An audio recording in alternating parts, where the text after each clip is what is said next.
சென்னை மாநகர கமிஷன் அவர்கள் இன்றைக்கு ஒரு செய்தி கொடுத்திருக்கிறார். அது என்னென்னா, வள்ளுவர் கோட்டத்தில் இதுவரை நடந்து வந்த ஆர்ப்பாட்டங்களுக்கு இனி அனுமதி இல்லை எனவும், இதற்கு பதிலாக சுவாமி விவேகானந்த சாலை, அதாவது என்னென்னா நம்ம தொலைக்காட்சி டிடி தொலைக்காட்சி இருக்கக்கூடிய அந்த சந்துக்குள்ள அனுமதி கொடுக்கப்படும் என அவர் பத்திரிகைகளுக்கு செய்தி கொடுத்திருக்கிறார். இது குறித்து ஒரு ஆலோசனை நடத்துவதற்காக கடந்த சனிக்கிழமை 15ஆம் தேதி மார்ச் 15ஆம் தேதி ட்ரிப்ளிகன் டிசி திருவல்லிக்கேணி டிசி அவர் ஒரு ஆலோசனை கூட்டத்துக்காக அனைத்து அரசியல் கட்சிகளும் அழைத்திருந்தார்.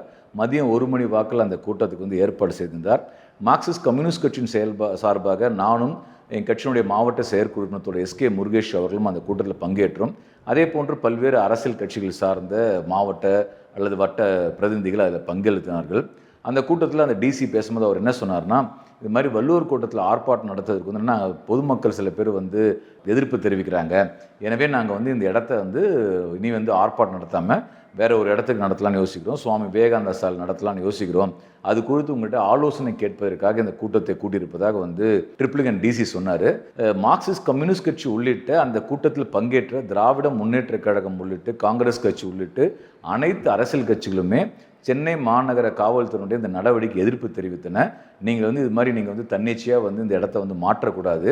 இதற்கு பதிலாக மாற்று ஆலோசனை நாங்கள் தருகிறோம், அதை கவனத்தில் கொள்ளுங்கணும். இப்போ வள்ளுவர் கோட்டம் பகுதியில் 4000 பேர் 5000 பேர் பங்கேற்றா பிரச்சனை இருக்குன்னு சொன்னால் ஒரு 500 பேர் பங்கேற்கக்கூடிய இடம் அவங்க மட்டும் ஆர்ப்பாட்டம் பண்ணலான்னு சொல்லுங்கள். அதுக்கேற்ற மாதிரி விதிமுறைகளை உருவாக்குங்க, அது சரியாக இருக்கும். ஆனால் அந்த வள்ளுவர் கோட்டை என்ற பகுதியே நீங்கள் ஆர்ப்பாட்டம் நடத்தக்கூடாத இடமான அறிவிப்பதற்கு சரியாக நடவடிக்கை இல்லை. ஒன்று, ஏற்கனவே சேப்பாக்கம் ஸ்டேடியம் அருகில் பல வருடங்களாக போராட்டம் நடந்தது.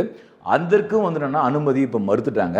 இப்போ கிட்டத்தட்ட சென்னையில் பார்த்தோன்னா எக்மோரில் ராஜரத்னம் ஸ்டேடியம் அருகில் மட்டும்தான் ஆர்ப்பாட்டம் நடத்துவதற்கு அனுமதி கொடுக்கப்படுகிறது.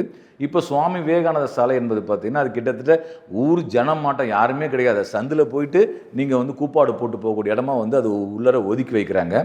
இப்படிப்பட்ட நடவடிக்கை ஏற்றுக்கொள்ள முடியாது. இன்னும் சொல்லப்போனால் சென்னை மாநகரத்தில் பல்வேறு இடங்களில் நீங்கள் ஆர்ப்பாட்டம் நடத்துவதற்கும் பேர் நடத்துவதற்கும் சில பகுதியில் அடையாளப்படுத்தணும். நாங்களும் எங்களுடைய ஆலோசனை தருகிறோம் என்று சொன்னோம். மற்ற கட்சிகளும் அது மாதிரி தெரிவித்தாங்க. அப்போ ட்ரிப்ளிகன் டிசி என்ன சொன்னார்னா, உங்கள் கருத்தையெல்லாம் நான் கமிஷனர் கவனத்துக்கு கொண்டு போகிறேன், அதற்கு பிறகு நாங்கள் முடிவெடுப்போண்டார். ஆனால் இப்போ என்னென்னா எந்த விதமான கருத்து கேட்பும் செய்யலை. இப்போ நீங்கள் ஒரு வெறும் வள்ளுவர் கோட்டத்தில் போராட்டம் நடத்துறது அரசியல் கட்சிகள் மட்டுமல்ல, பல்வேறு குடியிருப்பு நலசங்கங்கள் இயக்கம் நடத்துகிறாங்க, பத்திரிகையாளர் இயக்கம் நடத்துகிறாங்க, பல்வேறு மக்கள் அமைப்புகள் அவங்களுடைய எதிர்ப்பு தெரிவிக்குன்னு சொன்னால் காவல்துறையின் அனுமதி பெற்று வள்ளுவர் கோட்டத்தில் போராட்டம் நடத்துகிறாங்க. அப்போது சென்னை மாநகரத்துடைய காவல்துறை என்பது பொதுமக்களிடம் கருத்து கேட்கணும், எல்லாரையும் கருத்து கேட்கணும். கருத்து கேட்டு அந்த கருத்துக்களின் அடிப்படையில் நடவடிக்கை போயிடணும். ஆனால் இப்போ என்னென்னா கருத்து கேட்குறன்ற பேரில் ஒரு கூட்டத்தை நடத்திட்டு, அதுவும் ட்ரிப்ளிகன் டிசி வட்டத்துக்கு உட்பட்ட அந்த கூட்டத்தை நடத்திட்டு நான் பேருக்கு கூட்டம் நடத்தணும்னு சொல்லிட்டு நீ முடிவை அமுல்படுத்தணும்னு சொன்னால் இது காவல்துறை ஜனநாயக ரீதியாக செயல்படவில்லை என மார்க்சிஸ்ட் கம்யூனிஸ்ட் கட்சி சுட்டிக்காட்ட விரும்புகிறது. குறிப்பாக இந்த மாதிரியான வள்ளுவர் கோட்டம் போன்ற பகுதி சென்னையில் 2 இடம் தான் இப்போ நம்ம பண்ணுறோம். ஒன்று வள்ளுவர் கோட்டம், இல்லை ஆர்ஆர் ஸ்டேடியம். தமிழ்நாடு முழுக்க இருந்து வரக்கூடிய எல்லாருமே தலைநகரத்தில் போராட்டம் நடத்தணும்னு பார்த்தீங்கன்னா ஒன்று வள்ளுவர் கோட்டமோ ராஜரத்னம் ஸ்டேடியம் இருக்குது. இது ஏதோ ட்ரிப்ளிகன் டிசிக்கு உட்பட்டு முடிவெடுக்கக்கூடிய இடம் இல்லை. இன்னும் சொல்லப்போனால் சென்னை மாநகரம் மட்டுமே முடிவெடுக்க முடியுமான்னு தெரியல.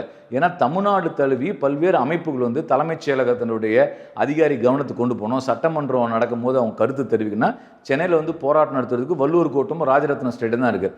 அப்படிப்பட்ட சூழலை நீங்கள் தனியாக முடிவெடுப்பதற்கு எப்படி சரியாக இருக்கும்?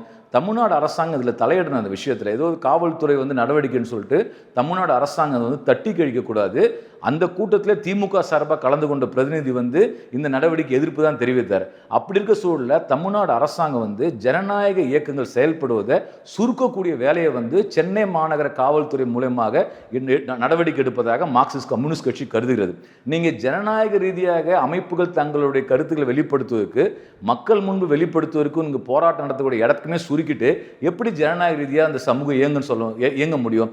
எனவே தமிழ்நாடு அரசாங்கம் மாண்புமிகு தமிழ்நாடு முதலமைச்சர் இந்த பிரச்சனை தலையிடணும். வெறும் இது காவல்துறை கமிஷன் நடவடிக்கை எடுத்துட்டாரு, எனவே எங்களுக்கு பொறுப்புலன்னு சொல்லிட்டு அதை தட்டி கழிக்கக்கூடாது. எனவே இது எந்த வகையில் ஏற்றுக்கொள்ள முடியாது. அனைத்து அரசியல் கட்சிகளும் எதிர்ப்பு தெரிவித்த பிறகும் கமிஷனர் நினைச்சாருன்னா நான் இடத்த மாற்றுவேன்னு சொல்லுதுன்னா இது ஜனநாயக ரீதியான செயல்பாடு அல்ல என்பதை மார்க்சிஸ்ட் கம்யூனிஸ்ட் கட்சியின் சார்பாக சுட்டிக்காட்ட விரும்புகிறோம்.